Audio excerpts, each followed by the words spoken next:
കേരളത്തിൽ ഈ താരങ്ങൾക്കും മറ്റ് കായിക താരങ്ങൾക്കും ഒക്കെ ഉള്ളതുപോലെ തന്നെ ഒരുപാട് ആരാധകരുണ്ട് ഈ ആനകൾക്ക് ഓരോ മേഖലകൾ കേന്ദ്രീകരിച്ച്.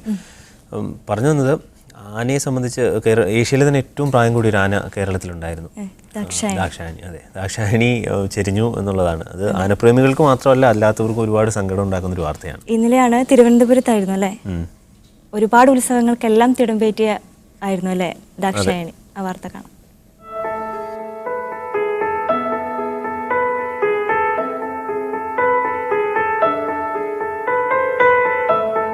ഏഷ്യയിലെ ഏറ്റവും പ്രായം കൂടിയ പിടിയാനയാണ് ഇന്നലെ ചരിഞ്ഞത്. 88 വയസ്സായ ദാക്ഷായണിയെ തിരുവിതാംകൂർ കൊട്ടാരത്തിൽ നിന്നാണ് ദേവസ്വം ബോർഡ് സ്വന്തമാക്കിയത്.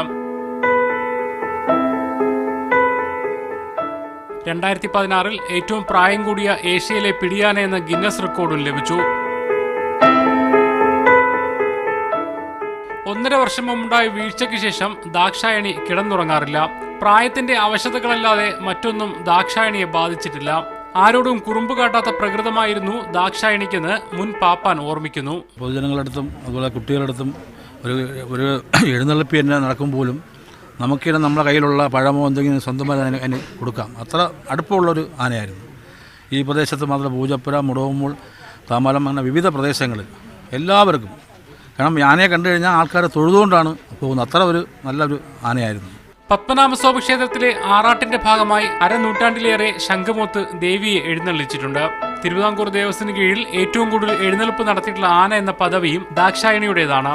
2016 ജൂലൈ മാസത്തിൽ തിരുവിതാംകൂർ ദേവസ്വം ബോർഡ് ദാക്ഷായണിക്ക് ഗജരാജ പട്ടം നൽകി ആദരിച്ചു.